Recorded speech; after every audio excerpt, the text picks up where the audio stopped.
कर लो गुरु से प्यार अमृत बरसेगा। कर लो गुरु से प्यार अमृत बरसेगा। अमृत बरसेगा बरसेगा अमृत बरसेगा। कर लो गुरु से प्यार अमृत बरसेगा। कर लो गुरु से प्यार अमृत बरसेगा।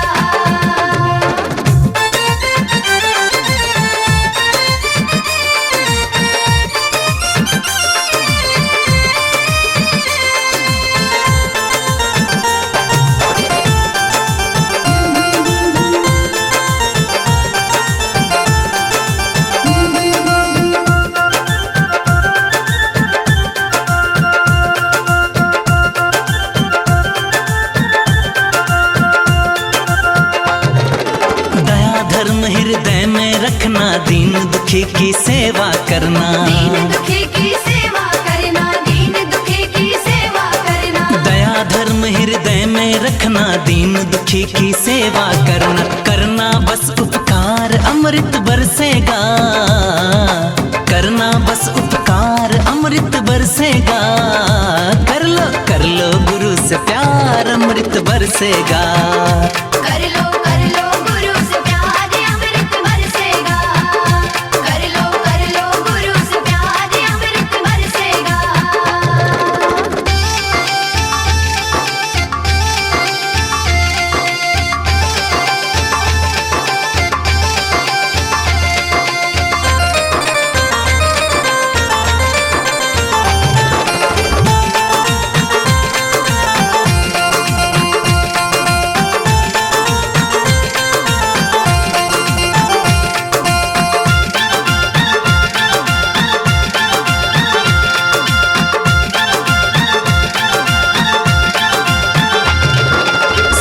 कहो और मीठा बोलो, कभी किसी का दिल मत तोड़ो। कभी किसी का दिल मत तोड़ो, कभी किसी का दिल मत तोड़ो। हाँ, सच कहो और मीठा बोलो, कभी किसी का दिल मत तोड़ो। करो धर्म प्रचार अमृत बरसेगा।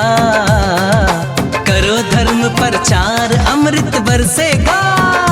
कर लो गुरु से प्यार अमृत बरसेगा। कर लो गुरु से प्यार अमृत बरसेगा। कर लो गुरु से प्यार अमृत बरसेगा।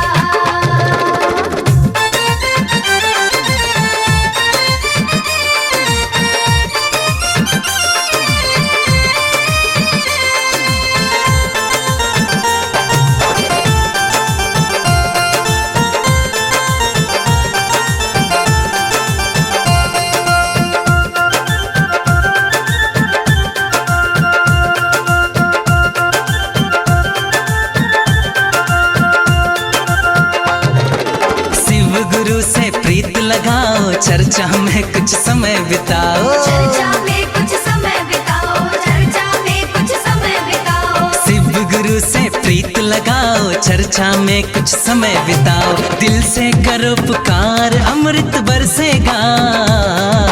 दिल से करो पुकार अमृत बरसेगा। कर लो गुरु से प्यार अमृत बरसेगा।